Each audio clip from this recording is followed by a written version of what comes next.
बिस्मिल्लाहिर्रहमानिर्रहीम। अस्सलामुअलैकुम students, this is Atif Ahmad, your physics teacher. प्यारे बच्चों, आज की इस वीडियो में हम डिस्कस करने जा रहे हैं जी फेज को।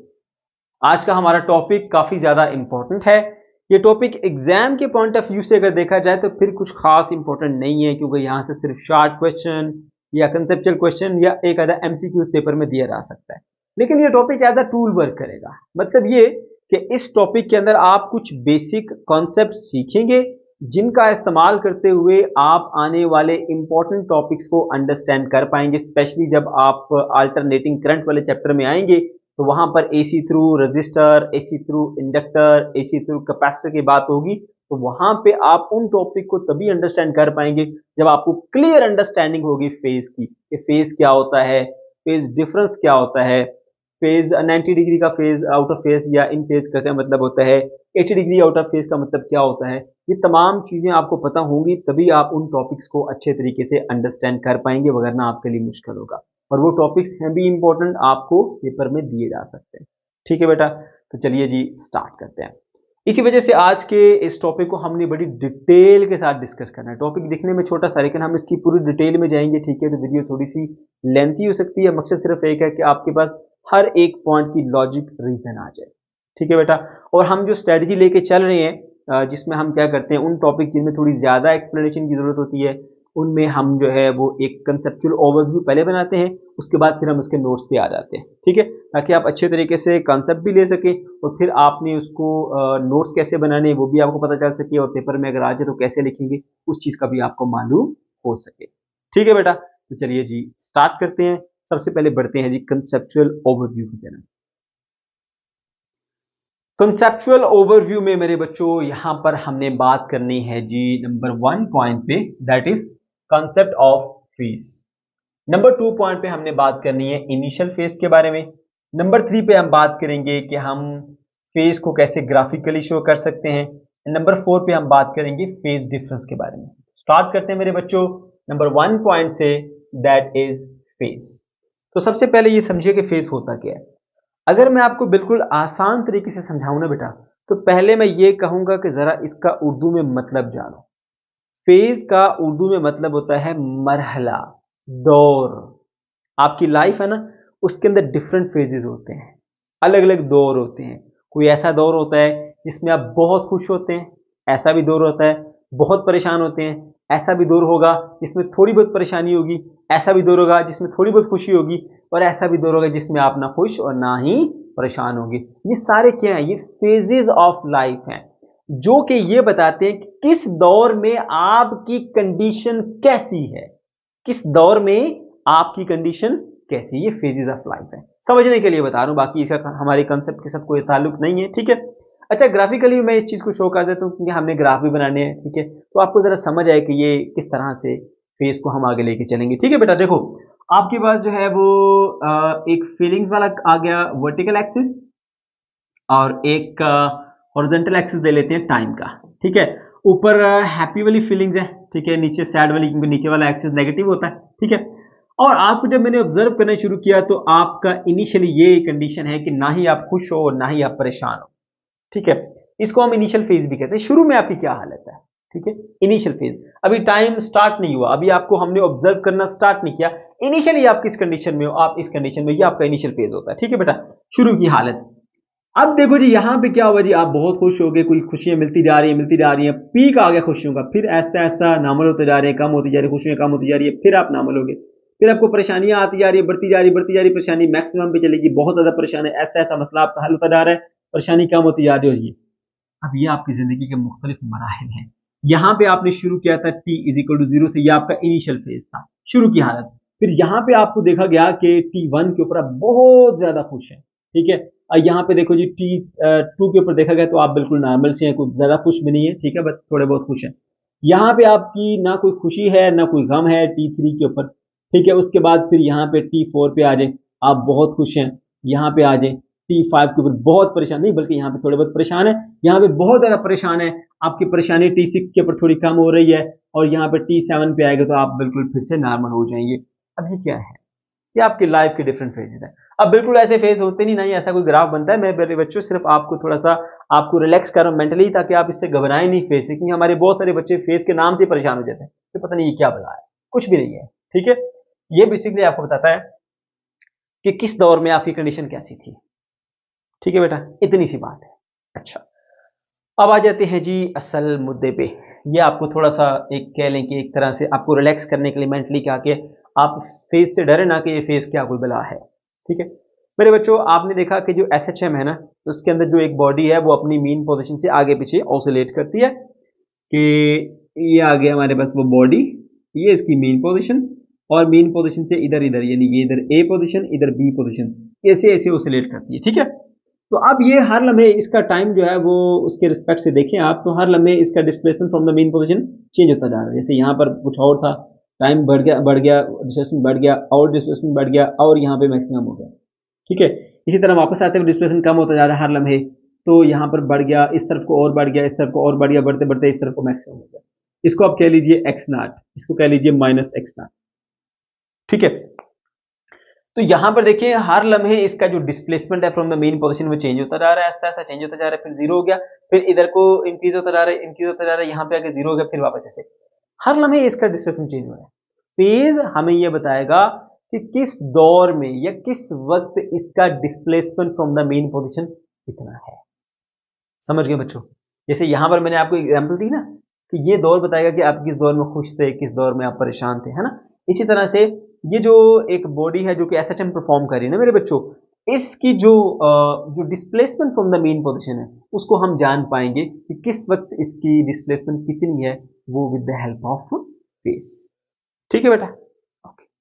अच्छा जी, अब इसके लिए ना हम एक रिलेशन यहां पे यूज करते हैं इंस्टेंटेनियस डिस्प्लेसमेंट का, x is equal to x0 cos of theta, ये वाला जो रिलेशन है। ठीक है बेटा, अब आप लोग जानते हो, हम लोग पढ़ के आए ये चीज कि ये जो इनिशियल कह रहा हूं, ये जो यूनिफॉर्म सर्कुलर मोशन है ना और SHM, इन दोनों का ना एक रिलेशन हमने डिस्कस किया था और मैथमेटिकल रिलेशन ड्राइव किए थे किसके लिए, डिस्प्लेसमेंट के लिए, वेलोसिटी के लिए और एक्सेलरेशन के लिए। ये वही डिस्प्लेसमेंट वाला रिलेशन है और मैं वो भी कंसेप्ट आपको साथ में रिवाइज कराता हूँ, और वो करना भी जरूरी है क्योंकि उसको समझे बिना आपका माइंड क्लियर हो ही नहीं सकता। ठीक है ना, और हमने पूरी डिटेल में जाना, कोई पॉइंट कोई कंफ्यूजन हमने छोड़नी नहीं है। हमने सीखा था कि भाई एक बॉडी जो है वो सर्कुलर मोशन परफॉर्म कर रही है। ठीक है, ये उसका सेंटर है सर्कल का, इसके ऊपर ऐसे वो बॉडी घूमती हुई जा रही है, नीचे आप एक स्क्रीन रख दीजिए। ठीक है, और लेट्स से कि ये एक बॉल है यहां पर पड़ी हुई है। ठीक है, तो यहां से ऊपर से नीचे की तरफ हमने लाइट को जो है वो थ्रो किया हुआ है ताकि इसका बॉल का जो इमेज है ना सीधा इस स्क्रीन के ऊपर आके पड़े। ठीक है, ये हमने ऊपर से नीचे लाइट फेंकी हुई है। ओके जी, तो हमने देखा कि ये एक्स एक्सिस आ गया। ठीक है, बस रफ सी डायग्राम बना देते हैं बेटा, गुजारा करें इसी से। ये आ गया हमारा एक्स एक्सिस, एक्स एक्सिस के ऊपर इस वक्त ये बॉल पड़ी हुई है। जब ये यहां पर होगी तो इसका शैडो सीधा नीचे बनेगा यहाँ पे हमारे पास, ये इस पॉइंट के ऊपर यहाँ पर। ठीक है, फिर जब ये घूम के यहाँ से यहाँ पर आएगी, जाहिर बात है शैडो फिर इसका यहाँ पर आ जाएगा, फिर ये घूम के यहाँ पे आएगी, शैडो यहाँ पर आ जाएगा। ठीक है, जब ये घूम के इस पॉइंट के ऊपर जाएगी यहाँ पे, तो शैडो जो है इसका यहाँ पर आ जाएगा। ठीक है, अब ये जो है ना ये है इसकी मेन पोजीशन O। ठीक है, इसको हम मैक्सिमम डिस्प्लेसमेंट x0 कह देते हैं, इसको भी हम मैक्सिमम डिस्प्लेसमेंट x0 कहते हैं। ये पॉजिटिव एक्सिस के ऊपर +1, ये नेगेटिव एक्सिस के ऊपर -1। ठीक है, अच्छा अब हमने देखा था कि जब ये सर्कुलर मोशन ऐसे परफॉर्म करेगी तो इसका जो साया होगा, इसका जो इमेज होगा, वो यहाँ पे SHM परफॉर्म करेगा, ऐसे सिंपल हार्मोनिक मोशन को वो परफॉर्म करेगा। बात को समझ गए? ओके, तो इसलिए सर्कुलर मोशन जो है, यूनिफॉर्म सर्कुलर मोशन और जो SHM है, इनके दरमियान में एक लिंक था और वहीं से हमने ये मैथमेटिकल इक्वेशन जो है वो निकाली थी। ठीक है मेरे बच्चों, अच्छा अब फेज आपको ये बताता है कि इस वक्त इसका जो एंगल है ना, यानी कि फर्ज कर लीजिए यहाँ पे ये आपका वो बॉल जो है वो पड़ा हुआ है। ठीक है, ये पॉजिटिव एक्स एक्सिस है, इस वक्त जो है वो इसका क्या एंगल बन रहा है पॉजिटिव एक्स एक्सिस से। ठीक है, इस वक्त इसका एंगल क्या बन रहा है पॉजिटिव एक्स एक्सिस से, उसको हम फेज कहते हैं। और फेज ही ये डिसाइड करता है कि इसकी जो displacement from the main position है वो कैसी है। मतलब समझने के लिए कहता हूं कि देखो फर्ज करो कि भाई ये जो था हमारे पास इस पोजीशन के ऊपर है। ठीक है, और हम इसका जो है वो displacement from the main position निकालना चाह रहे हैं, तो यहां से क्या होता है, इसका साया गिरेगा इससे नीचे, ठीक है। ये तो है ना एक्स नॉट पोजिशन, ये यहां तक एक्स नॉट, तो यहां से लेकर यहां तक ये जो आपके पास फासला आ गया ना मेरे बच्चों, ये है displacement from the mean position, ये एक्स नॉट है और ये एक्स है ना। तो ये एंगल जो है ना, एंगल थीटा, ये डिसाइड करेगा, ठीक है, कि इसका मीन पोजीशन से फासला कितना है। अब जरा सोचो, अगर मैं एंगल थीटा बढ़ा के यहां ले जाता हूं ऐसे, तो अब इसका जो इमेज बनेगा वो यहां बनेगा ऐसे। अब फासला इसका मीन पोजीशन से कम हो गया। जब मैं इसको यहां ले जाता हूं ऐसे, तो अब इसका जो फासला है मीन पोजीशन से और कम हो गया, है ना। तो मुझे बताओ कौन कंट्रोल कर रहा है इसको, फिर थीटा कंट्रोल कर रहा है ना, थीटा, ठीक है। यहाँ पे ये थीटा कंट्रोल कर रहा है कि इसकी कंडीशन जो है वो कैसी होगी, ठीक है। तो जब ये बिल्कुल इस एक्सट्रीम पोजीशन के ऊपर आएगा, ठीक है, या सॉरी एक्सट्रीम कह रहा हूं, ऊपर वाली पोजीशन के ऊपर, तो इसका displacement from the mean position 0 हो जाएगा। तो कौन कंट्रोल कर रहा है, थीटा कर रहा है ना। जब थीटा 0 है तो फिर ये मैक्सिमम दूरी पर होगा, जब थीटा कम हो रहा है तो इसके सारे के सारे जो कंट्रोल है वो थीटा से है। इसलिए हम कहते हैं जो थीटा है ना हमारा, थीटा, ये हमारा फेज एंगल है, ठीक है, phase angle is equal to theta, ठीक है बेटा। और ये हमारी वो इक्वेशन है जो कि इंस्टेंटेनियस डिस्प्लेसमेंट के ऊपर है, यानी कि जो ये बताती है कि किसी भी लम्हे क्या वैल्यू होगी डिस्प्लेसमेंट की, x is equal to x not time cos of theta, ठीक है बेटा। ये आपको कंसेप्ट मिल गया फेज का, कि फेज क्या है, ठीक है, इस टॉपिक के मुताबिक जो हमारा मेन पॉइंट है। अच्छा, उसके बाद फिर एक इनिशियल फेज की टर्म है। इनिशियल फेज मेरे बच्चों, इसका नाम से जाहिर है शुरू में क्या कंडीशन है उसकी। फेज तो मैंने बताया बेटा कि इस दौर में आपकी हालत कैसी है, ठीक है। अब यहां पर देखिए, इनिशियल फेज का मतलब होता है कि जब इसको आपने ऑब्जर्व करना स्टार्ट किया, उस वक्त इसकी क्या कंडीशन है। फिर आप ऑब्जर्व करेंगे कि इतने टाइम के बाद अब कैसी हो गई है, इतने टाइम के बाद अब कैसी हो गई है, ठीक है, तभी आपको पता चल पाएगा। पहले आपको इनिशियल फेज का पता होना चाहिए कि शुरू में इसकी क्या हालत थी। अब इनिशियल फेज ना, इस केस के अंदर देखो, मैं चले एक बात और बता देता हूं आपको। देखें, ये फर्ज कर लें कि ये आपके पास एक्स एक्सिस वाई एक्सिस आ गए। जब आपने इसको ऑब्जर्व करने शुरू किया, वो ऑलरेडी इस कंडीशन में था, यहां पर था, ठीक है, और इसका मेन पोजीशन से इतना फासला था एक्स, ठीक है। तो इस वक्त जो एंगल बना रहा है ये एक्स, पॉजिटिव एक्स एक्सिस के साथ, इसको मेरे बच्चे फाई कहते हैं, और ये कहलाता है हमारा इनिशियल फेज, ठीक है। Phi is equal to initial phase.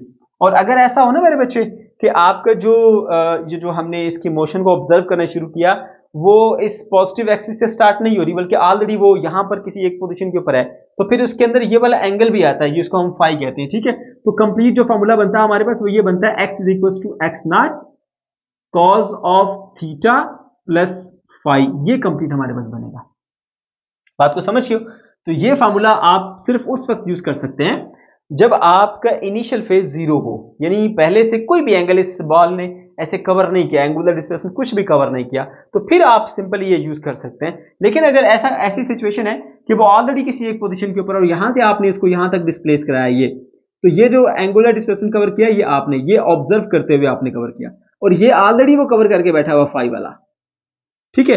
तो अब इसका जो टोटल एंगल बनेगा वो यहां से लेकर यहां तक बनेगा, क्योंकि एंगल मेरे बच्चे हमेशा आप पॉजिटिव एक्सिस से ही लेते हो, ठीक है। तभी आपको पता चल पाएगा कि इस वक्त इसका मेन पोजीशन से कितना फासला है। तो ये फाई उसने ऑलरेडी कवर किया हुआ था, इनिशियल था, तो यहां से यहां तक आपने ऑब्जर्व किया एंगल, इसका थीटा कह दिया उसको, ठीक है मेरे बच्चों। अच्छा, अब एक चीज और भी है, इसको हम थीटा को लिखते हैं जी ओमेगा टी के इक्वल, क्योंकि हमने ये देखना है ना कि किस टाइम पे इसकी क्या कंडीशन है, तो इसलिए हम थीटा को चेंज कर देते हैं जी ओमेगा टी के मुताबिक, ओके। तो याद रहे, ओमेगा मेरे बच्चों एंगुलर वेलोसिटी होती है, जो angular displacement theta divided by time के बराबर होती है। जैसे arm velocity v is equal to जो लीनियर वेलोसिटी है, वो लीनियर डिस्प्लेसमेंट ओवर टाइम होती है ना, इसी तरह से जो एंगुलर वेलोसिटी होती है वो angular displacement divided by time होती है। अब एंगुलर डिस्प्लेसमेंट होता है कि कोई बॉडी कितना टर्न करती है, ये आपकी बॉल जो है कितना ऐसे एंगुलर डिस्प्लेसमेंट कवर करके गई है, कितना टर्न करके गई है, तो ये हमारे पास मेरे बच्चों होती है जी थीटा, ओके। तो अगर आप यहाँ पे ऐसे कर लें, इसी को मॉडिफाई करते हैं, टी इधर आके मल्टीप्लाई हो जाएगा, theta is equal to omega t, ये ठीक है बेटा, पुट कर दो, ठीक है। ये मैंने बता भी दिया आपको, x is equal to x not cos omega T plus phi. लो जी, बस अब हम आगे बढ़ते चले जा रहे हैं। हमारा जो मेन प्रॉब्लम था वो मैंने सारा आपको क्लियर कर दिया, अब आगे काम सारा आसान है। ये आगे मेरे बच्चों एक हमारे पास इसके लिए फाइनल रिलेशन। अब हम आ जाते हैं जी ये जानने के लिए जो बात मैंने आपको शुरू में की थी कि फेज हमें ये बताएगा, जब हम इससे पूछेंगे ना फलां टाइम में बताओ कितना फासला है मीन पोजीशन से, तो ये बता देगा भाई फलां टाइम है, ठीक है इतना फासला है। अभी चेक करते हैं, ठीक है। जब ये इधर ही पड़ा हुआ है, हमने शुरू भी यहीं से किया, शुरू की कंडीशन भी इसकी यही है और हमने इसको डिस्प्लेस कराया ही नहीं है। थीटा की वैल्यू हम जीरो रखते हैं, इनिशियल फेज भी जीरो, थीटा की वैल्यू भी जीरो। अब ध्यान से बात समझना मेरे बच्चों, इनिशियल फेज भी हम जीरो कर लेते हैं और थीटा की वैल्यू भी जीरो कर लेते हैं। लो जी ये आ गया हमारे पास theta angular displacement is equal to zero. हमने कवर किया ही नहीं एंगुलर, सॉरी इनिशियल फेज भी जीरो और जो एंगुलर डिस्प्लेसमेंट थीटा है वो भी जीरो, ठीक है। शुरू में भी उसने कुछ एंगल कवर नहीं किया हुआ और हमने भी कुछ कवर नहीं किया, तो इस कंडीशन में फिर आप मुझे बताएंगे कि यहाँ पर displacement from the mean position कैसा होना चाहिए। आपके ख्याल से जो आपको मैंने कंसेप्ट दिया, ये मीन पोजीशन से मैक्सिमम दूरी पर होगा, that is x not. Check कर लेते हैं कि वाकई आता है कि नहीं आता, ठीक है। तो हम ऐसा कर लेंगे जी, यहाँ पे पुट करेंगे x is equal to x not cos of omega t. ये तो फाइव जीरो हो गया ना। अब मेरे बच्चे आपने ऐसा करना है, ये जो ओमेगा है ना, ओमेगा की जगह वैल्यू आपने पुट करनी है 2 पाई बाय टी, क्योंकि देखो क्यों, बल्कि नहीं टीम तो जीरो हो गया ना, टाइम जीरो हो गया, तो w multiply by zero plus ये फाइव, ये भी हमारे पास जीरो आ गया, ठीक है।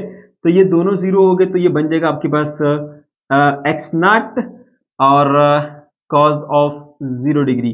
तो कॉज जीरो डिग्री बेटा वन होता है, x not into one is equal to x not. तो देख लो आया ना एक्स नॉट हमारे पास, ठीक है। अच्छा अब इन चीजों को साथ साथ ग्राफिकली हमने रिप्रेजेंट भी करना है, तो हम ऐसा कर लेते हैं बेटा, ऐसे एक वाई एक्सिस ड्रा कर लिया और इस तरह से हमने एक एक्स एक्सिस ड्रा कर लिया, ठीक है। ये हम दे लेते हैं इस पे टाइम, और टाइम हम ऐसा करते हैं ना मेरे बच्चों कि जो इसका एक मुकम्मल चक्कर है ना उसी को डिवाइड कर लेते हैं।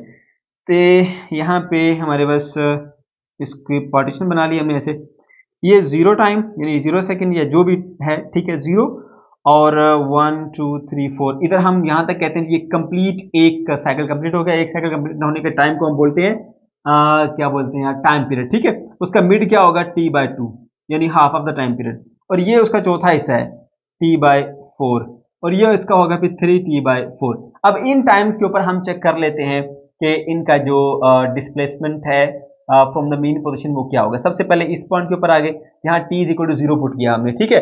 तो जब हमने t को जीरो पुट किया ना, यहाँ पे t is equal to zero, ठीक है, तो उस वक्त आपके पास जो इसकी वैल्यू आ रही है बेटा वो x नॉट आ रही है, और x नॉट जो है वो आपके पास मैक्सिमम यहाँ पे होगा, ठीक है, और माइनस एक्स नॉट मेरे बच्चों यहाँ पे होगा। तो आप देखेंगे कि यहाँ पर आपके पास जब डिस्प्लेसमेंट जीरो है, थीटा की वैल्यू जीरो है, तो मेरे बच्चों यहां पर आपको एक पॉइंट मिल रही है maximum displacement from the mean position as you can see, ठीक है।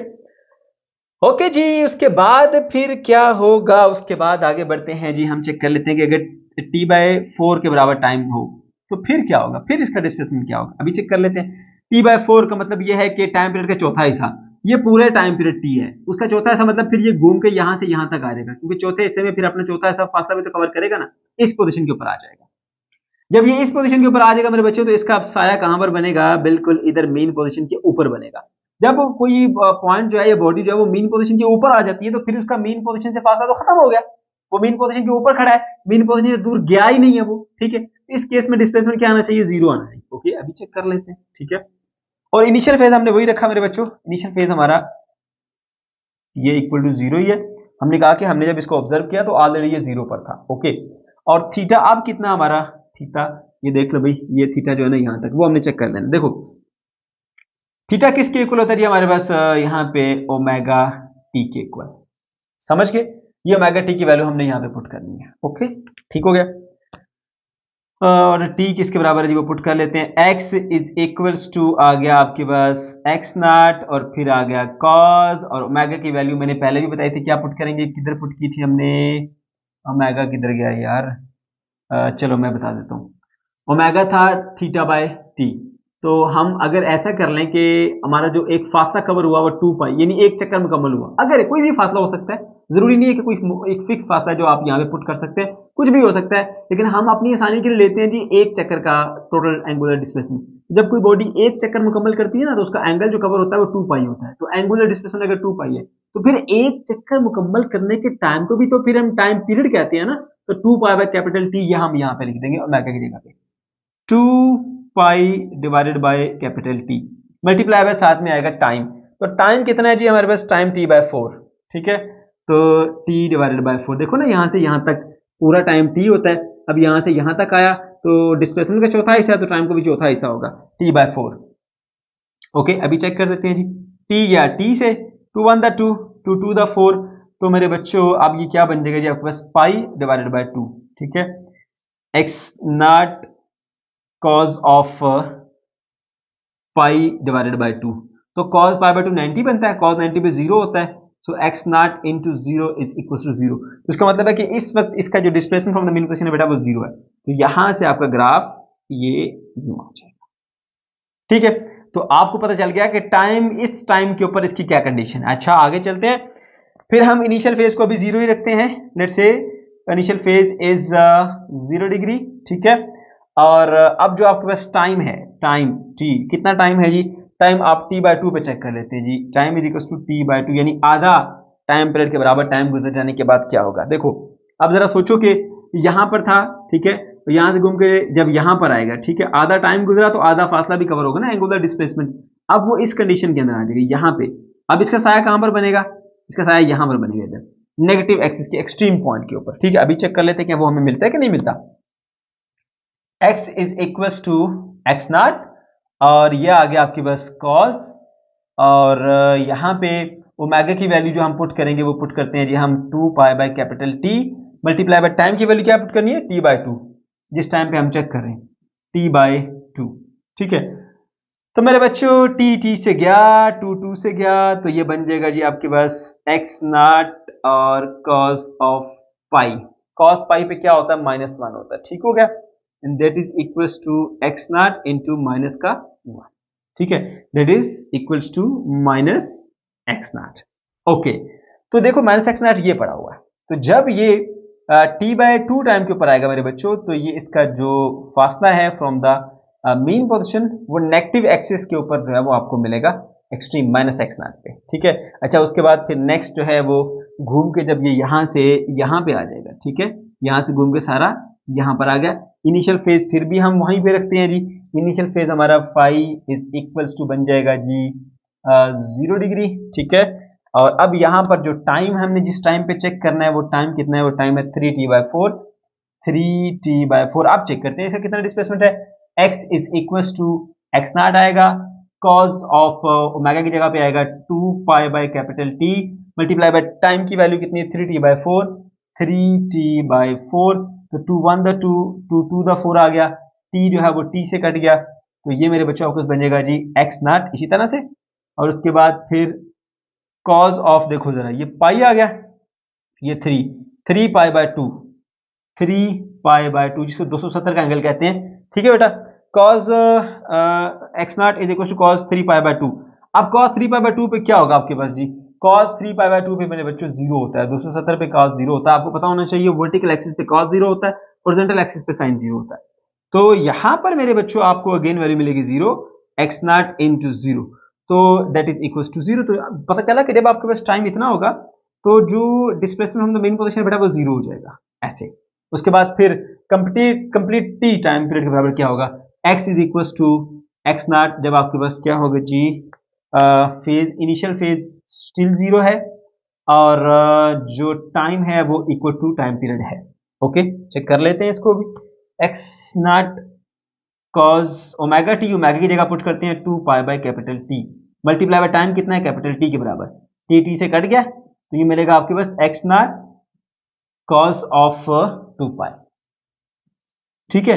cos 2π में क्या होता है मेरे बच्चों, cos 2π के ऊपर होता है जी हमारे पास अगेन 1 होता है, ठीक है। तो आपके पास आएगा जी x नॉट इंटू 1, कैलकुलेटर से आप चेक कर सकते हैं, आपको मिलेगा x नॉट।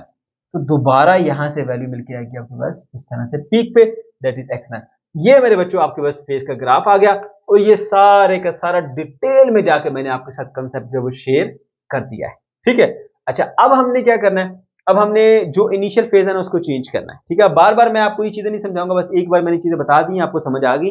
अब हम डायरेक्टली करते चले जाएंगे आगे और उसके ग्राफ बनाते चले जाएंगे, ठीक है। एक हमने कर लिया।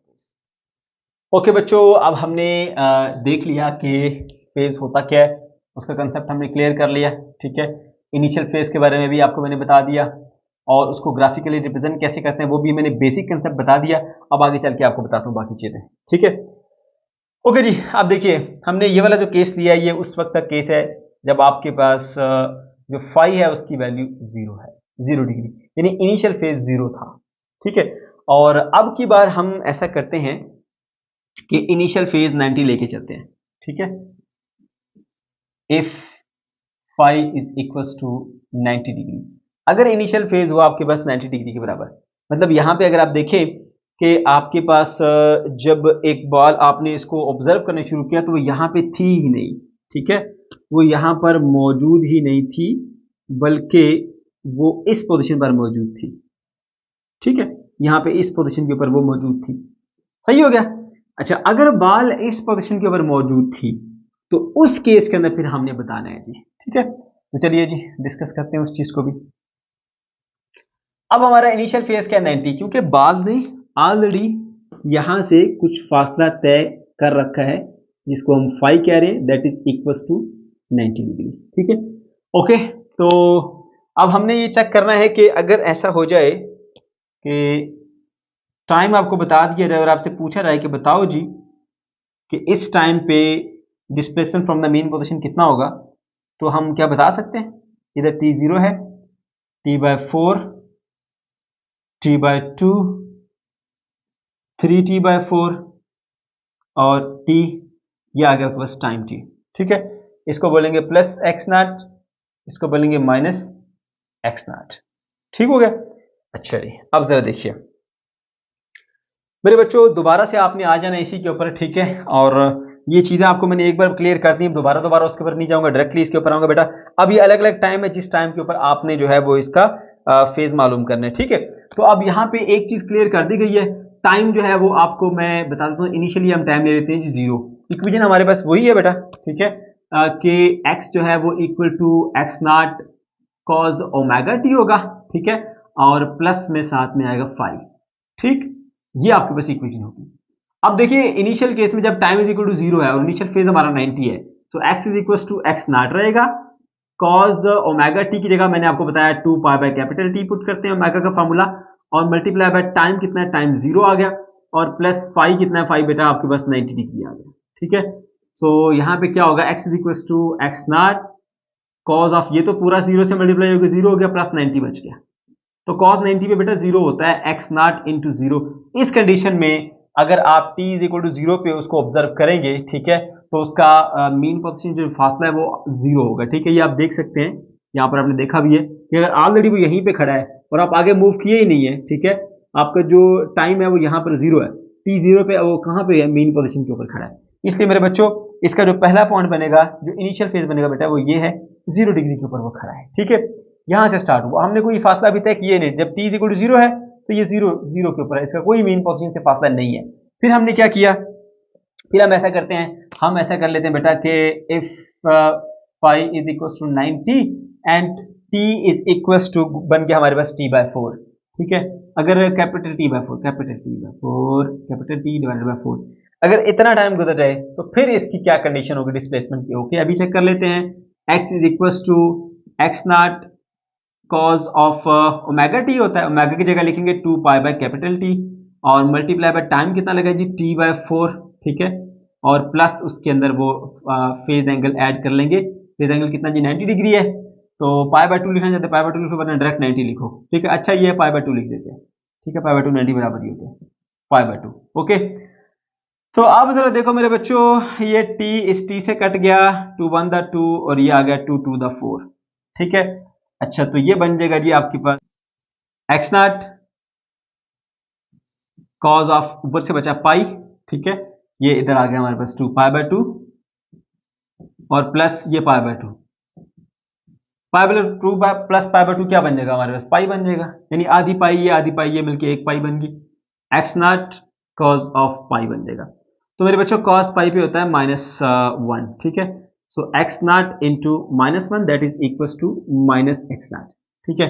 तो इस कंडीशन में आपके पास जो है वो ये आएगा माइनस एक्स नॉट के ऊपर, यहां से ये माइनस एक्स नॉट है बेटा इधर, तो ये चल के आएगा जी यहाँ पर, ठीक है, माइनस एक्स नॉट के ऊपर, समझ गए। ओके, उसके बाद फिर आपने चेक कर लिया उसको कि if phi is equal to 90 और टाइम जो है वो आपके पास कितना है t/2, capital T divided by 2, यानी टाइम पीरियड का हाफ। तो फिर क्या होगा, ठीक है, तो फिर आप दोनों वैल्यूज पुट करेंगे बेटा, x is equal to x not cos of omega की जगह पे आएगा 2 पाई बाय कैपिटल T और मल्टीप्लाई बाय टाइम कितने t/2 और प्लस एंगल 90 जिसको हम π/2 कहते हैं ऐसे, ठीक है बेटा।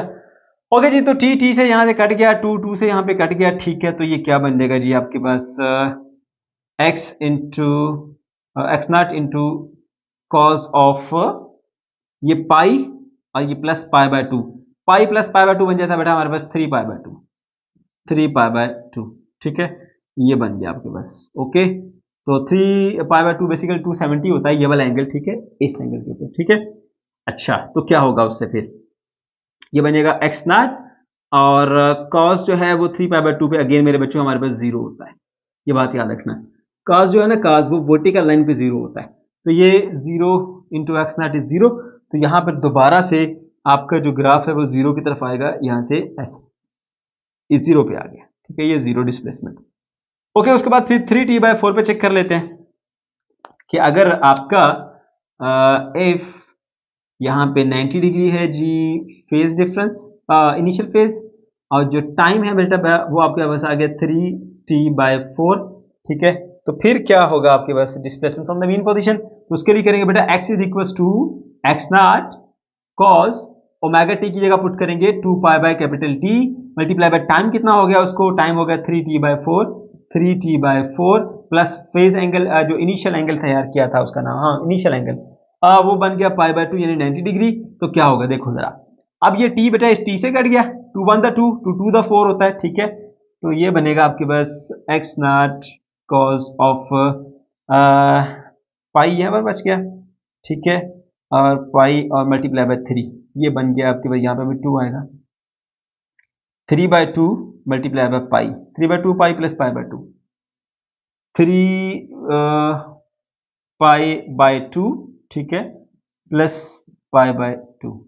अब ये देखो जरा, दोबारा से देख लो मेरे बच्चों, यहां से पाई बचा था, यहां से 3 बचा था, 3 इंटू पाई 3 पाई हो गया, यहां से 2 बचा, 3π/2, ठीक है, और ये 3π/2 समझो 3 एप्पल हैं, और ये एक ये π/2, ये 3π/2, ये 1π/2, ठीक है, 3 एप्पल प्लस 1 एप्पल कितना होता है 4 एप्पल, तो ये बन जाएगा आपके पास x not cos of 4 time π/2 जो कि बनता है जी हमारे पास 2 पाई, ठीक है, एक्स नॉट कॉज ऑफ 2 पाई, तो एक्स नॉट कॉज ऑफ 2 पाई बेटा आपके पास एक्स नॉट की इक्वली होगा, क्योंकि 2 पाई पे कॉस की वैल्यू 1 होती है, ठीक है, so x naught positive x naught आपको इसका आंसर मिलेगा, तो ये पॉजिटिव एक्स नॉट है बेटा, तो यहां से आपका ग्राफ जो है वो यूं आ जाएगा इस पॉइंट के ऊपर, ठीक है, ये आप देख सकते हैं। उसके बाद फिर आ जाइए, जब पूरा टाइम पीरियड गुजरेगा तो फिर क्या होगा, तो यहां पे हम लिख देंगे if 90 is the phase difference, ठीक है, एंड जो टाइम आपको पास कर गया वो टाइम पास कर गया जी टाइम पीरियड के बराबर, तो फिर बताइए जी हमारे पास क्या displacement from the mean position होगा। अभी चेक करते हैं उसको, x is equal to x not cos of omega T होता है, ओमेगा की जगह लिखो pi by capital t multiply by time कितना हो गया, टाइम मेरे बच्चों हो गया हमारे पास टाइम पीरियड के बराबर, और प्लस उसमें जो इनिशियल फेज था वो कितना था π/2 यानी 90 का था, ठीक है, और उसके बाद फिर आगे चलते हैं मेरे बच्चों, ये आ गया आपके पास एक्स नॉट और ये आ गया कॉज, और ये देखिए जी टी से कट गया, और ये 2 पाई मल्टीप्लाई बाय π/2, तो यहाँ पे लिख देते हैं जी हम 2 पाई, ठीक है, और प्लस ये आ गया π/2, तो 2 पाई π/2 का एलसीएम ले लेते हैं जी यहाँ पे, 2 पाई प्लस π/2 जिसके नीचे कुछ नहीं उसमें जवान होता है 2 to the 4 पाई, ठीक है, प्लस पाई डिवाइडेड बाय 2, तो ये बन जाता है 5 π/2, ठीक है बेटा, 5 π/2 बन गया, तो ये बनेगा जी आपके पास एक्स नॉट कॉज 5 π/2, ठीक है। अब मेरे बच्चों 5 π/2 जो है वो आपको यहाँ पर देखो, यहाँ देखिए यहाँ से काट के जब यहाँ पर आया तो हमारा इनिशियल फेज हो गया 90, अब 90 प्लस 2 पाई है, तो 2 पाई तब होता है जब चक्कर पूरा काट के आए, तो यहाँ से यहाँ तक एक चक्कर पूरा काटा और दोबारा इस पोजीशन के ऊपर आ गए, तो ये फिर वर्टिकल पोजीशन के ऊपर आ गया काज, तो मैंने आपको बार बार बताया कि बेटा वर्टिकल पोजीशन के ऊपर काज 0 होता है, ठीक है, चाहे कोई भी वैल्यू, जब भी cos वाला एंगल जो घूम के वर्टिकल पोजीशन पे आएगा 0 वैल्यू मिलेगी। तो यहाँ पर आप कैलकुलेटर में डायरेक्ट भी चेक कर सकते हैं, कैलकुलेट कर सकते हैं बेटा, आपको मिलेगा x नॉट इंटू 0, ठीक है, दैट इज इक्वल टू 0। तो डिस्प्लेसमेंट फिर से क्या हो जाएगा आपके पास 0 हो जाएगा। तो ये मेरे बच्चों आपके पास एक फाइनल ग्राफ जो है वो बन के आएगा। ओके बच्चों, अब हम आ जाते हैं जी इस केस में जब हमारे पास इनिशियल फेज जो है वो 180 डिग्री है, ठीक है। और इस कंडीशन का मतलब ये है कि जो हमारे पास बॉल है वो नाइस कंडीशन पर है। अब नाइस कंडीशन में जब हमने इसको ऑब्जर्व करना स्टार्ट किया, बाल मौजूद ही इस कंडीशन पर थी, यहां पर बाल मौजूद थी, ठीक है। अगर यहां पर बाल मौजूद थी तो फिर इसका ग्राफ जो है वो किस तरह से बनेगा और कैसे हम अलग अलग टाइम के ऊपर जो है वो इसकी पोजीशन को कैलकुलेट करेंगे, वो भी जरा देखते हैं, ठीक है बेटा। अब एक चीज तो आपको यहां से क्लियरली नजर आ रही होगी कि जब ये बाल यहां पर मौजूद है तो इसका जो फासला है इस वक्त मीन पोजीशन से वो -x नॉट है। चेक करते हैं हमें मिलता है या नहीं मिलता, ठीक है। पहली बारी में हम जो है वो t is equal to 0 put करते हैं, t is equal to 0, initial phase हमारे पास 180 है, ठीक है बेटा। तो फार्मूला आप जानते हो, x is equal to x not cos omega t plus pi होता है, ठीक है। ओके, तो पुट करते हैं जी, x is equal to x not cos of omega, omega किसके इक्वल है 2 पाई बाय कैपिटल T के, मल्टीप्लाई बाय टाइम इनिशियली 0 है, प्लस इनिशियल एंगल हमारे पास 180 जिसको हम पाई कहते हैं, पाई लिख देते हैं, ठीक है बेटा। तो यहां पर अगर आप देखें तो आपको जब इससे 0 मल्टीप्लाई होगा तो 0 बन जाएगा, cos पाई मिलेगा, x not into cos of pi, cos पाई पे -1 होता है, माइनस x नॉट आपको मिलेगा, ठीक है। तो आप देख लें, अगर मैं इसका ग्राफ यहाँ पे बनाऊं, चले इधर ही इनके साथ ही बनाता हूं, ठीक है, ताकि इनका कंपैरिजन करना आसान हो। यहां पर मैंने ले लिया जी displacement from the mean position, that is x naught positive and x naught negative, ठीक है। ये मीन पोजीशन आ गई, यहां पर आ गया मेरे बेटे टाइम, और इसको कह देता हूँ ये t इज इक्वल टू 0 है, और ये t/4 टाइम का चौथा ऐसा टाइम पीरियड का, और ये आ गया टाइम पीरियड हाफ हो गया, यहाँ पे 3t/4 और यहाँ पे कैपिटल T, ठीक है। ओके मेरे बच्चों, आप देखो यहाँ पे जब इनिशियली आपके पास फेज 180 है और टाइम जो है वो आपके पास 0 है, इस वक्त हम चेक करते हैं कि इसका मीन पोजीशन से फासला कितना है, तो मिला हमें -x नॉट, यानी कि यहाँ पर इस पॉइंट के ऊपर हम एक बना देंगे, ठीक है। सॉरी, -x नॉट यहाँ पे नहीं बनेगा, ये तो 0 है, यहाँ पे, ठीक है, ये इस जगह पे -x नॉट बनेगा। ओके, समझ आ गई बात। अच्छा आगे बढ़ते हैं, ठीक है, और फिर चेक कर लेते हैं हम इसको at phi is equal to 180 ही आएगा इनिशियल फेज, और जो टाइम है बेटा वो हम ले लेते हैं जी क्या, टाइम पीरियड का चौथा हिस्सा, टाइम पीरियड का चौथा हिस्सा। ओके, अभी चेक कर लेते हैं इस पे, जब आप ये दोनों वैल्यूज पुट करेंगे तो क्या मिलेगा, x is equal to x naught cos of omega, omega की जगह पे लिख देंगे जी 2 by T, multiply by time कितना है जी कैपिटल T/4, और उसके बाद इनिशियल फेज भी उसके अंदर ऐड करना है, प्लस वो कितना है पाई, ठीक है। तो देखिए बेटा t से यहीं पे कट गया, 2 1 2 और 2 2 4 होता है, तो ये बनेगा आपके पास x नॉट कॉज, ठीक है। अब देखो ये पाई आ गया आपके पास, ठीक है, और नीचे ही आ गया 2 पाई/2 प्लस पाई, ये बन जाता है 3 पाई/2, ठीक है। 3 पाई/2 बेटा आपके पास 270 का एंगल बनता है, यानी यहाँ पर, तो वर्टिकल एक्सिस के ऊपर cos 0 होता है। तो कैलकुलेटर से चेक करो इसकी value, x not into 0 is equal to 0 मिलेगी। तो इस वक्त आपका ग्राफ जो है वो यहाँ से चल के 0 डिस्प्लेसमेंट पर आ जाएगा, ये ऐसे, ठीक है। अच्छा उसके बाद फिर हम पुट कर लेते हैं जी कि इनिशियल फेज वही 180 है, और टाइम जो है बेटा वो गुजर गया है हमारे पास half of the time period T/2। Okay, इस पे चेक करते हैं अभी कि क्या इसका फासला है from the main position, x is equal to x naught cos of omega t, omega की जगह लिखो 2 पाई बाय कैपिटल T, और मल्टीप्लाई बाय टाइम कितना हो गया, टाइम पीरियड का हाफ, और या फिर ब्रैकेट लगा देता हूं मैं यहाँ पे, प्लस इसके अंदर वो ऐड करना है जी initial phase is pi. Okay, तो t से कट गया, 2 से कट गया, पाई प्लस पाई 2 पाई होता है, ठीक है। So x naught cos of 2 पाई, तो cos 2 पाई पे जब चला जाएगा, यानी यहां से आपका यहां तक चला गया, ध्यान से बात सुनिएगा। अब इस वक्त जो आपके पास टोटल एंगल आ रहा है, ठीक है, वो यहाँ पे आपकी बॉल जो आ रही है वो यहाँ पे क्या शो करेगा, पॉजिटिव एक्स नॉट शो करेगा। अभी चेक कर लेते हैं क्या पॉजिटिव नॉट आता है या नहीं आता। एक्स नॉट ऐसा ही रहेगा और हॉरिजॉन्टल एक्सिस के ऊपर cos 1 होता है, पॉजिटिव एक्सिस पे पॉजिटिव 1, नेगेटिव एक्सिस पे नेगेटिव 1, वरना कैलकुलेटर से चेक कर लो तो ये वैल्यू मिलेगी आपको एक्स नॉट, वही जो हमें वहां पर मिलना चाहिए था। तो ये हमारा पॉजिटिव एक्स नॉट है, ठीक है, और यहाँ पे ये आपके ग्राफ आ गया, ठीक है बेटा। अच्छा उसके बाद फिर हम चेक कर लेते हैं जी यहाँ पर फाई इज इक्वल टू 180 ही रहे, ठीक है, जो कि हमारा इनिशियल है, और टाइम अभी कितना टाइम है जी 3t/4, 3t/4 टाइम के ऊपर जो है कितना डिस्प्लेसमेंट होगा from the mean position, let's check.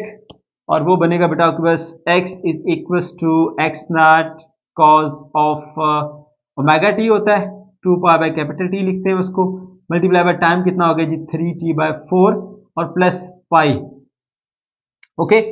तो ये t इस t से कट गया, ठीक है, 2 1 द 2 2 2 द 4 होता है, सही है बेटा। तो ये आ गया पाई, यहां से इधर आएगा 3/2, इससे मल्टीप्लाई होगा, ये बन गया 3π/2, 3π/2 में पाई आपने ऐड कर दिया, ठीक है, 3π/2 प्लस पाई ये आपने ऐड करना है।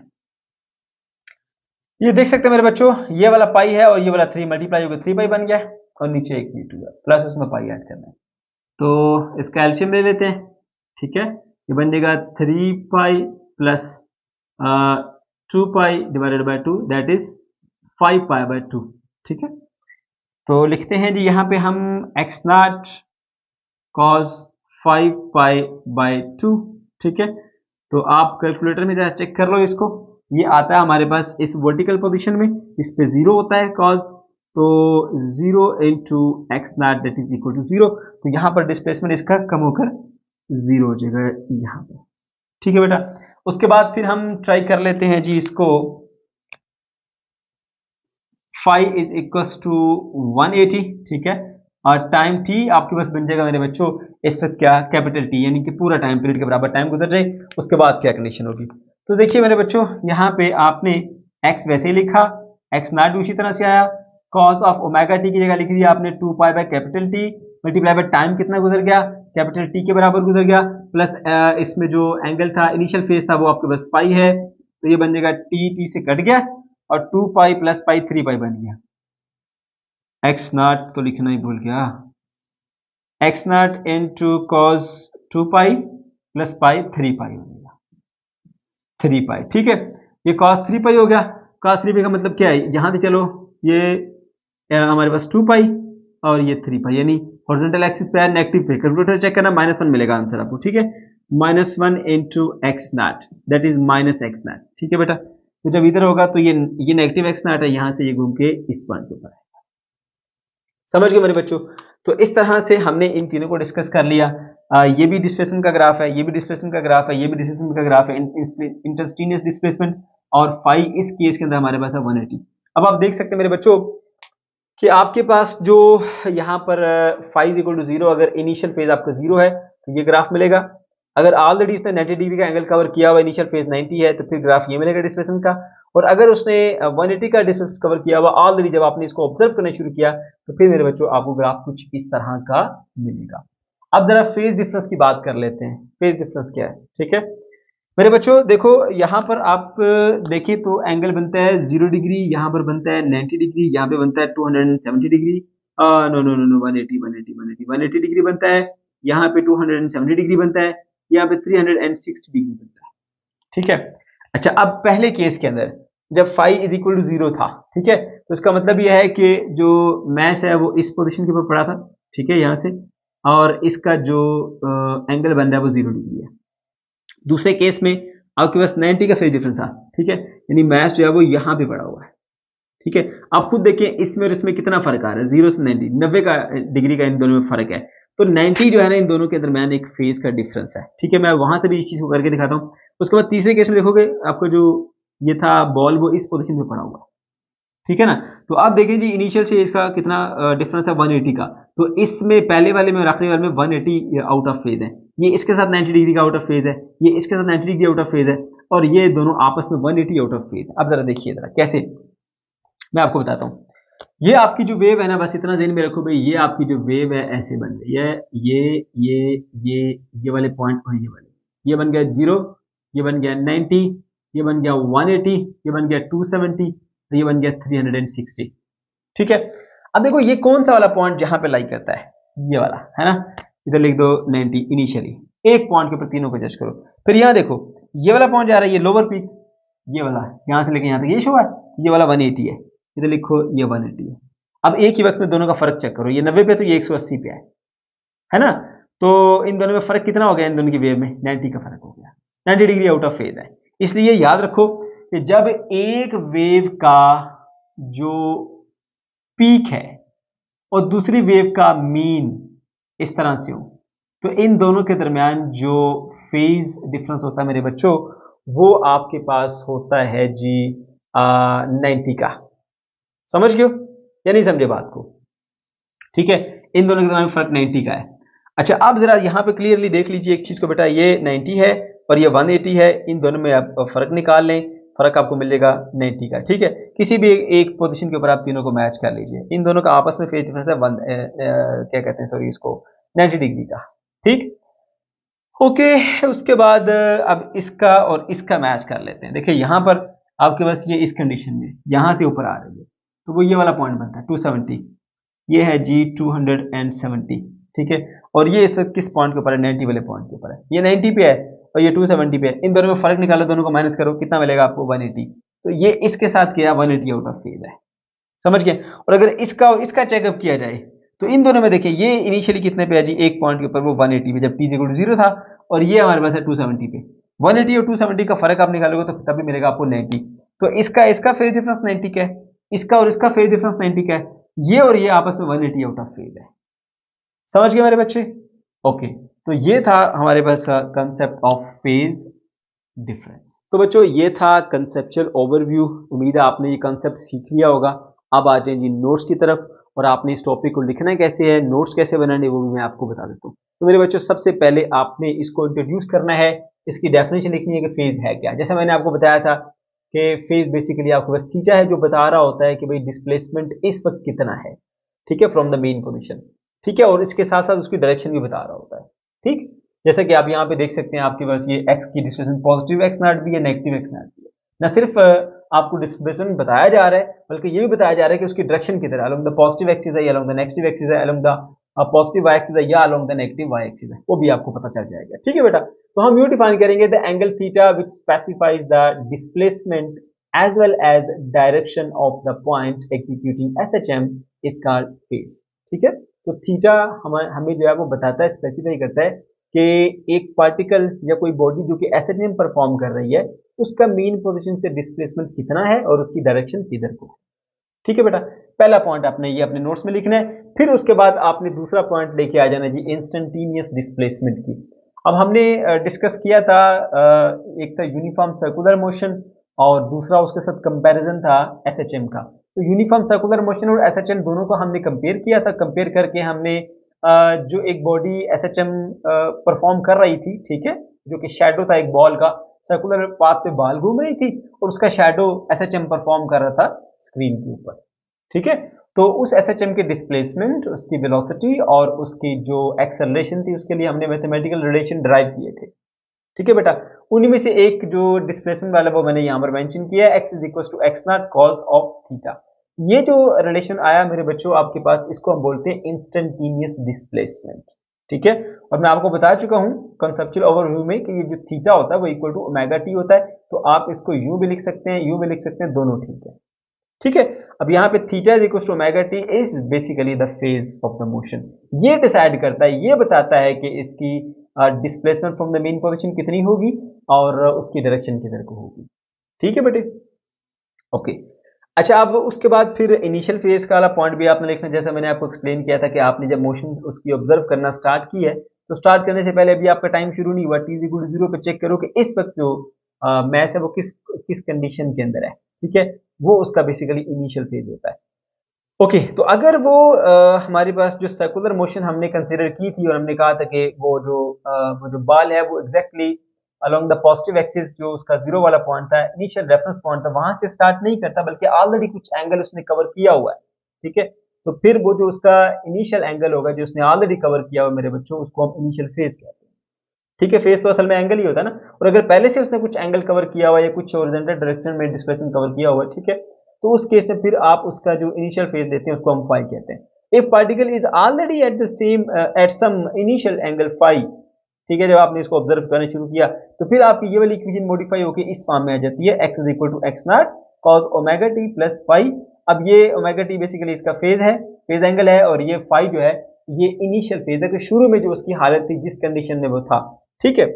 ओके, तो मैंने मेंशन कर दिया फाई इज इनिशियल फेज।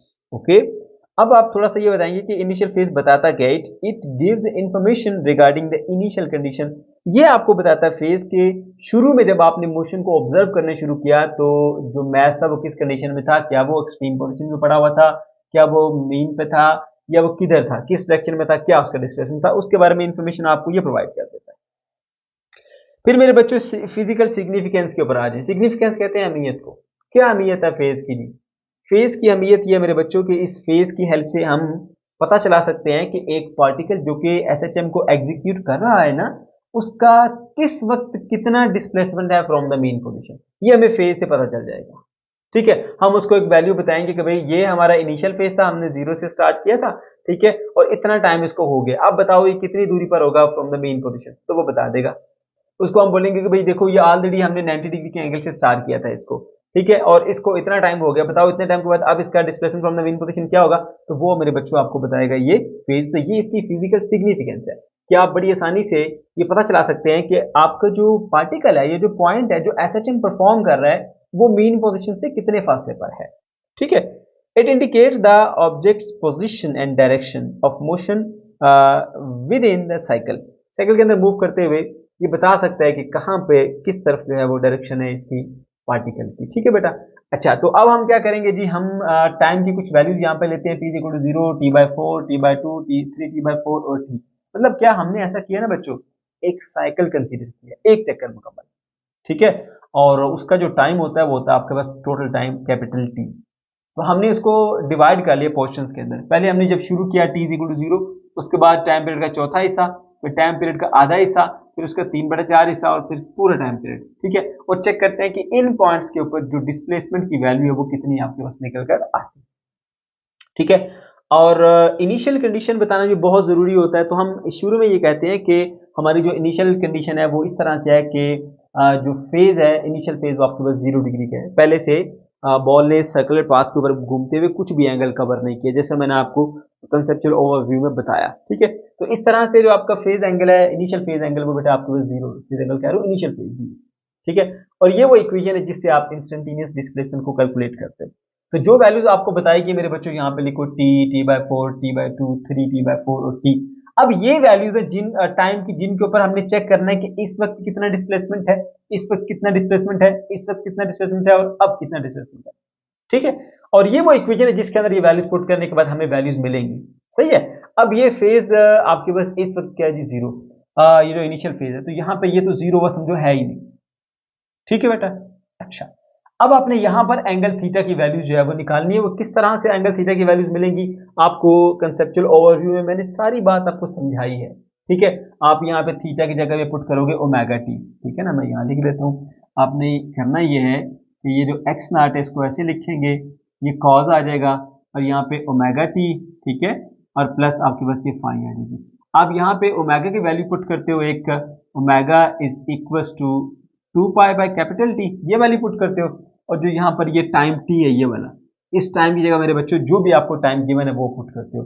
0 है तो यहाँ 0 पुट करोगे, और t/4 है तो यहाँ t/4 पुट करोगे, t/2 है तो यहाँ t/2 पुट करोगे, 3t/4 है तो ये पुट करोगे, t है तो कैपिटल T पुट करोगे, ठीक है। उसके बाद फिर आप सिंप्लीफाई करोगे तो ये असल में थीटा ही है ना, तो थीटा प्लस 5 का आपको एक आंसर मिल जाएगा, वो आपको यहाँ पर मैंने बता दिया। अगर t 0 है तो यहाँ पर 0 पुट करोगे, ये पूरा 0 हो गया, ठीक है। ये तो पहले से 0 था क्योंकि आपका ये जो इनिशियल फेज है वो 0 है, तो पूरा एंगल क्या बन जाएगा 0, तो यहाँ पर मैंने 0 लिख दिया। अगली बार आप t/4 पुट करोगे, अब जब यहाँ पे t/4 पुट करोगे, t/4 इससे मल्टीप्लाई होकर आपको मिल जाएगा π/2, तो यहाँ लिख दोगे। फिर अगली बार 3t/4 यहाँ पुट करोगे और ये लिखोगे आप 2π/3 मल्टीप्लाई करोगे, आंसर आएगा पाई।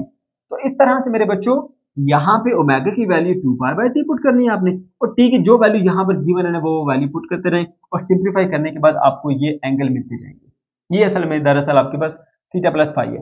अब आपने क्या करना है, कॉज ऑफ दिस एंगल लेना है और उसको एक्स नॉट से मल्टीप्लाई कर देना है। तो आपको ये वैल्यूज मिलेंगी x naught 0 minus x naught 0 plus x not. कैसे, मैं आपको एक एंगल बता देता हूँ। ये cos 0 है, ये सारे का सारा थीटा प्लस फाई 0 है, मतलब ये पूरे का पूरा 0 हो गया। cos 0 पे क्या होता है बेटा, cos 0 पे होता है बस 1, तो 1 को एक्स नॉट से मल्टीप्लाई करोगे तो एक्स नॉट आएगा। ठीक है, अगली बार जो है जब आपने ये वाला टाइम पुट किया, ठीक है, तो आपको थीटा प्लस पाई की वैल्यू मिलेगी पाई बाय 2। पाई बाय 2 होता है 90, cos 90 पे होता है 0, 0 एक्स नॉट से मल्टीप्लाई करो 0 मिलेगा।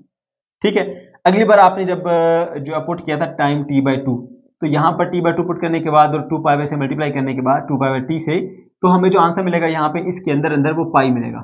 ठीक है, तो पाई पे कॉस जो है बेटा -1 होता है, कैलकुलेटर से चेक कर लेना, इसलिए -1 यहाँ से आया और ये आपके पास एक्स नॉट है, उससे मल्टीप्लाई होकर माइनस एक्स नॉट हो गया।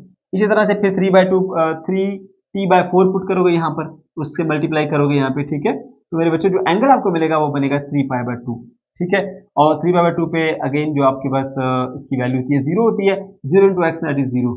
ठीक है, तो इस तरह से मेरे बच्चों आपने वैल्यूज इस टेबल में लिख देनी है। आपकी बुक वाले ने क्या किया है, उसने बताया कि भैया आप टाइम ले लो, टाइम देने के बाद आपने जो है ना ये एंगल पुट करने हैं, और मैंने आपको टेबल की फॉर्म में दे दिए, उसने टेबल की बजाय आपको डिस्क्रिप्टिव फॉर्म में कह दिया कि ये एंगल ये आपने पुट करने हैं। इन कॉरस्पॉन्डिंग टाइम्स के ऊपर ये एंगल बनते हैं। ठीक है, और इन एंगल्स के ऊपर जो है वो आपके पास डिस्प्लेसमेंट 0 होगा, और इनके ऊपर जो है वो आपके पास मैक्सिमम होगा या अपोजिट डायरेक्शन में होगा या पॉजिटिव डायरेक्शन में या नेगेटिव डायरेक्शन में, ये सब चीजें बताइए। लेकिन ज्यादा बेहतर ये है कि आप इसको इस तरह से टेबल की फॉर्म में लिख दो ताकि हर चीज क्लियरली विजिबल हो जाए। ठीक है, बजाय उसको पढ़ना पड़े चेक करने वाले को, वो देख के पता चला ले कि इस बच्चे को सारी चीजों का पता है, ये टाइम भी बता रहा है, फलां टाइम के ऊपर फलां ये एंगल की वैल्यू आई है, उसको यहाँ पे पुट करने के बाद ये जो आपके बच्चे हैं। हाँ, अगर आप मजीद थोड़ा सा उसको लिखना चाहते हैं, मतलब अगर सपोज करें कि भाई अभी कभी लॉन्ग में आ जाए, आपके चांसेस तो ना होने के बराबर है, कभी आ जाए अगर, तो फिर आप इसके अंदर वैल्यूज पुट करके 1 बाय 1 सॉल्व करके उसको सारा देंगे, जैसे मैंने आपको कंसेप्चुअल ओवरव्यू में करके दिया है। ठीक है, लेकिन उम्मीद नहीं है पेपर में आए, ये बस आपका कंसेप्चुअल ही है। तो मेरे बच्चों इस तरह से आपके पास वैल्यू आ गई। अब ये टाइम आ गया और ये एक्स आ गया, डिस्प्लेसमेंट। अब टाइम और डिस्प्लेसमेंट के दरम्यान में आपने जो है वो यहाँ पे ग्राफ बनाना है। तो मेरे बच्चों अलोंग द वाई एक्सिस आपने डिस्प्लेसमेंट ले लेना है, अलोंग द एक्स एक्सिस आपने टाइम ले लेना है। अब एक वैल्यू टाइम की और एक वैल्यू डिस्प्लेसमेंट की। जब टाइम 0 है तो displacement plus x not, time 0 है तो डिस्प्लेसमेंट एक्स नॉट। ठीक है, ओके हो गया। फिर जब टाइम आपके पास t बाय 4 है तो डिस्प्लेसमेंट 0, ये t बाय 4 टाइम आ गया तो डिस्प्लेसमेंट आपका डिक्रीज होके 0 पे, ये 0 वाला पॉइंट हाईलाइट कर दिया, इसको यहाँ से ऐसे ज्वाइन कर दिया। उसके बाद फिर आगे जब आपके पास डिस्प्लेसमेंट टाइम है t बाय 2, तो ये माइनस एक्स नॉट, तो ये t बाय 2 है, ये माइनस एक्स नॉट, ये यहाँ से मिलाएं इधर तो ये बन जाता है, इधर से t बाय 2 इधर से एक्स बाय नॉट, ये पॉइंट बनता है। ठीक है, उसके बाद जब टाइम 3t बाय 4 है तो ये 0, तो टाइम ये 3t बाय 4 आ गया और ये 0, तो इसके ऊपर पॉइंट बन जाएगा। तो इस तरह से मेरे बच्चों उन सारे पॉइंट्स को अपने ज्वाइन करना है और आपके पास ग्राफ है वो बन के आ जाएगा। ये उस वक्त का ग्राफ है जब आपने इनिशियल फेज को 0 रखा है। ठीक है, अच्छा अगले केस के अंदर फिर क्या होगा, आपने जो इनिशियल फेज है उसको 90 कर दिया। अब मेरे बच्चों क्या होगा, फॉर्मूला यही वाला इस्तेमाल होगा। ठीक है, ये जो फाई है ना उसकी जगह पे आपने पहले 90 या पाई बाय 2 पुट कर देना, ये आपने पाई बाय 2 पुट कर देना है, और थीटा की वैल्यू जो है वो आप उसी तरह से ओमेगा टी के इक्वल रखेंगे। अब आप क्या करेंगे, ओमेगा टी में ओमेगा की वैल्यू पुट करेंगे 2 पाई बाय टी, और टाइम जो है टी उसकी वैल्यू यहां से पुट करेंगे, कभी ये कभी ये कभी ये कभी ये कभी ये चारों वैल्यूज पुट करेंगे। ठीक है, इसको सिंप्लीफाई करेंगे, जो आंसर आएगा उसमें ये आप फाई ऐड करेंगे जो कि हमारे पास 90 है, या पाई बाय 2 भी कह सकते हैं उसको। उसके बाद फिर आपके पास एक आंसर आएगा थीटा का। तो जब ये 0 होगा तो पाई बाय 2, जब t बाय 4 होगा तो पाई, जब t बाय 2 होगा तो 3 पाई बाय 2, जब ये 3t बाय 4 होगा तो 2 पाई आएगा, जब ये t होगा तो 5 बाय 2। ये मैंने सारे के सारे कैलकुलेट करके बताए आप लोगों को। ठीक है, करना चाहें तो आप इसमें कर भी सकते हैं। अच्छा, उसके बाद फिर क्या होगा, आपने ये चेक करना है कि इनके ऊपर डिस्प्लेसमेंट कितना है। तो ये सारे का सारा जो है वो आपके पास क्या होता है जी, ये थीटा प्लस पाई है, ये वैल्यूज यहाँ कॉस की पुट करते हैं, जो कॉस पाई बाय 2 पे 0 होता है, 0 आ गया, और साथ में एक्स नॉट मल्टीप्लाई पूरा 0। फिर कॉस जो है वो आपके पास पाई के ऊपर -1 होता है, तो एक्स नॉट से मल्टीप्लाई होगी माइनस एक्स नॉट। इसी तरह 3 पाई बाय 2 पे कॉस जो है वो आपके पास क्या होता है, 0 होता है, और 0 को एक्स नॉट से मल्टीप्लाई किया पूरा 0। इस तरह से आपने ये वैल्यूज पुट करते जाना, यहाँ पर ये वाली कॉस के साथ एक्स नॉट से मल्टीप्लाई करते जाना, जो आंसर आएगा यहाँ लिखते जाओगे। तो मेरे बच्चों ये देख सकते हैं आप, फिर इसका ग्राफ बनाना है, ये दो वैल्यू 0 0 0 यानी ये टाइम और ये एक्स। ठीक है, दोनों 0 0 है, तो along the x axis along the y axis दोनों 0 0 पॉइंट ओरिजिन बनता है, तो ये हमारा यहाँ पर पॉइंट आएगा। उसके बाद मेरे बच्चों ये t बाय 4, तो ये माइनस एक्स नॉट, ये t बाय 4 है, ये माइनस एक्स नॉट, इधर से ऐसे और इधर से ऐसे ये पॉइंट बनता है, इसको ये ज्वाइन कर दो। उसके बाद यहाँ देखो t बाय 2 पे ये 0 बन गया। ठीक है, तो ये है t बाय 2 और ये 0, मिला के इसके ऊपर पॉइंट ले आए। उसके बाद जब ये 3t/4 है तो ये प्लस एक्स नॉट है, ये 3/4 और ये प्लस एक्स नॉट मिलाया, यहाँ तक आ गया पॉइंट। फिर इन सबको ऐसे मिला दो तो आपका एक जो है वो ये भी वेव कंप्लीट हो जाएगी। इसी तरह से तीसरा केस मेरे बच्चों आपने लेना जी फेज 180 आउट ऑफ फेज का। 180 आउट ऑफ फेज के केस में क्या होगा, आपने जो यहाँ पर फाई है उसकी वैल्यू 180 पुट कर देनी है, और उसी तरह से ओमेगा टी जो है मेरे बच्चों वो आपके, ये इसको पाई भी कहते हैं याद रखना, तो इसको हम जो है वो लिखेंगे ओमेगा टी की शक्ल में। ओमेगा की वैल्यू पुट करेंगे 2π/t और टाइम टी जो है उसकी वैल्यू यहाँ से पुट करेंगे इधर से, ठीक है। और उसके बाद सिंप्लीफाई करने के बाद मेरे बच्चों आपको बस एंगल की सिंप्लीफाई जैसे मैंने करके दिखाया आपको, तो कंसेप्चुअल ओवरव्यू में उसी तरह से आप ये वैल्यूज लिखेंगे, पाई, 3π/2, 2π, 5π/2, 3π, ठीक है। फिर आप क्या करेंगे, इन वैल्यूज के ऊपर कास की वैल्यू निकालेंगे और उसको एक्स नॉट से मल्टीप्लाई करेंगे, ठीक है। इस तरह से minus x naught 0 plus x naught 0 minus x naught आ जाएगा, ठीक है। अब क्योंकि मैं ये चीजें सारी पूरी डिटेल में एक्सप्लेन कर चुका हूँ इसलिए मैं इसको मजीद इसकी डिटेल में नहीं जा रहा, ठीक है। तो ये सारी चीजें आपने इस तरह से लिख लेनी है और उसके बाद फिर आपने ग्राफ बनाना है जी 0 और माइनस एक्स नॉट पे, ठीक है। जब ये 0 है टाइम, ठीक है, तो ये माइनस एक्स नॉट पे है, तो ये वाला पॉइंट आपका बन गया, हाईलाइट कर दिया। जब ये t/4 पे है तो ये 0, ये t/4 पे है तो डिस्प्लेसमेंट 0 हो गया, यहाँ पर पॉइंट हाईलाइट करेंगे। फिर जब ये t/2 पे आया तो ये प्लस एक्स नॉट, ये t/2 है तो ये प्लस एक्स नॉट, यहाँ से इधर और यहाँ से इधर ये पॉइंट बनता है। फिर उसके बाद ये जब 3t/4 है तो ये 0 आया, ठीक है, 3t/4 ये है तो डिस्प्लेसमेंट 0 हो गया, इसके ऊपर पॉइंट बनेगा। उसके बाद फिर यहाँ देखिए जब ये t है तो ये माइनस एक्स नॉट, जब ये t हो गया यहाँ तक तो ये माइनस एक्स नॉट यहाँ पर आएगा। इन सारे पॉइंट्स को मिलाइए आपके पास ग्राफ बन के तैयार हो गया। तो इस तरह मेरे बच्चों आप तीनों को ग्राफ जो पेपर में बनाएंगे, अगर शॉर्ट में दे तो फिर आप इसी तरह के टेबल बना के बेहतरीन तरीके से इसको बता सकते हैं। बाकी इसके बैकग्राउंड में वर्किंग तो आपको करनी पड़ेगी, ठीक है। ओके जी, उसके बाद हमने जो है वो बात करनी है फेज डिफरेंस के बारे में। फेज क्या होता है वो तो हमने क्लियर कर लिया, ठीक है, उसको पेपर में लिखना है कैसे वो भी देख लिया। अब फेज डिफरेंस पे आ जाए मेरे बच्चों। फेज डिफरेंस में बेसिकली होता क्या है कि आपके पास ये तीनों वेव्स है ना, आप किसी एक ही टाइम के ऊपर चेक करते हो कि अब इनके दरमियान क्या डिफरेंस है। देखो, और ये बात याद रखो कि मैंने आपको पहले भी बताया था कि ये आपके पास एक पूरी वेव है, उसका ये साइकिल, ये वाला पॉइंट 0 डिग्री होता है, ये वाला पॉइंट को 90 डिग्री समझ लो ताकि अच्छे से आप इसको याद रख सको। ये वाला 180 वाला समझ लो, ये वाला 270 समझ लो और ये वाला 360 समझ लो। ये वाले पॉइंट आपने याद रखने हैं, ठीक है। अच्छा, अब देखिए हम इसको किसी भी एक पॉइंट पे जज कर सकते हैं। इसको हम इनिशियल पॉइंट पे जज करते हैं। सबसे पहले इनिशियल पॉइंट के ऊपर यहाँ देखिए ये वेव यहाँ से यूं जा रही है, तो जरा आइडेंटिफाई करें ये वेव का कौन सा पॉइंट है। ये वाला पॉइंट है, ये देखो यहाँ से, ये देखो ऐसा ही है ना, तो यहाँ से यूं जा रही है ऐसे, तो ये 90 वाला पॉइंट है। तो आप समझने के लिए यहाँ पे सिर्फ 90 लिख लो, ठीक है। अच्छा, अब ये वाला एक पॉइंट है t=0 जहाँ पे हमने इसको ऑब्जर्व किया, उसी टाइम के ऊपर आपने इसको भी ऑब्जर्व करना है। अब ये देखो ये वाली जो वेव है ये कहाँ जा रही है बच्चों, ये जा रही है जी आपके पास कुछ यहाँ से यूं, ठीक है।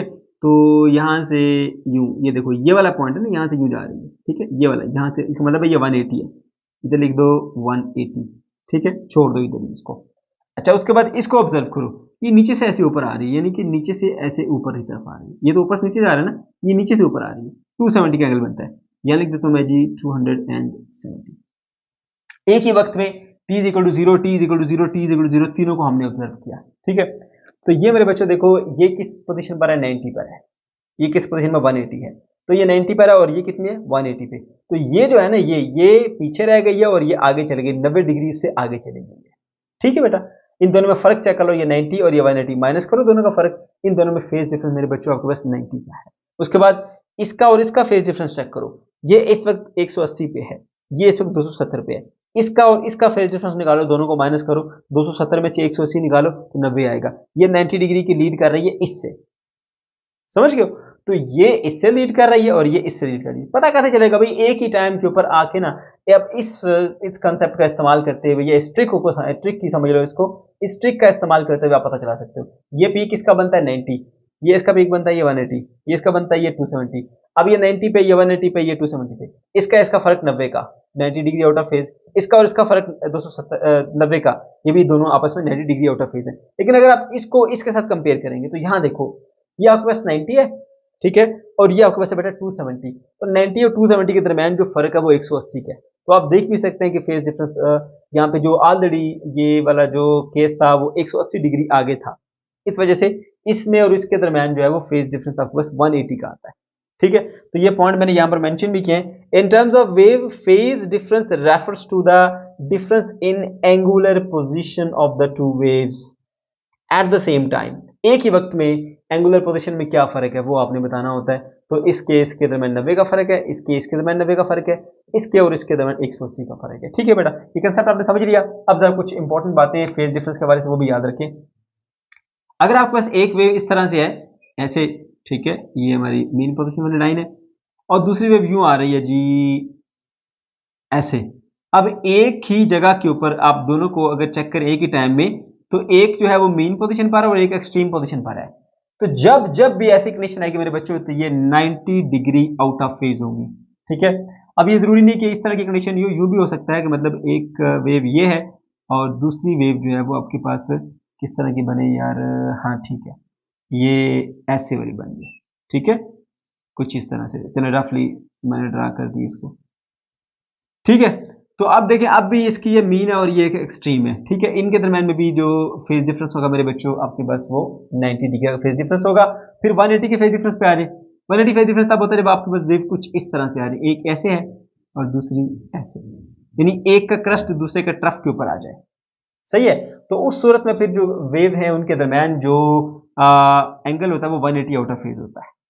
समझ गए, यानी फेज डिफरेंस कह लें, एंगल कह रहा हूं, phase difference 180 out of phase होता है। अब इसको देखें और इसको देखें, ये अपने पीक पे है, अपर पीक पे जिसको क्रस्ट कहते हैं, और ये अपने लोअर पीक पे है। तो एक ही वक्त में एक वेव का क्रस्ट दूसरी वेव के ट्रफ पे आ रहा है। ठीक है, तो इस तरह की सिचुएशन में मेरे बच्चों आपके पास जो है वो फेज डिफरेंस होता है 180 डिग्री का। तो याद रख लो, जब मीन और एक्सट्रीम एक पॉइंट पे आ रहे होते हैं तो उस वक्त मेरे बच्चों फेज डिफरेंस होता है 90 का।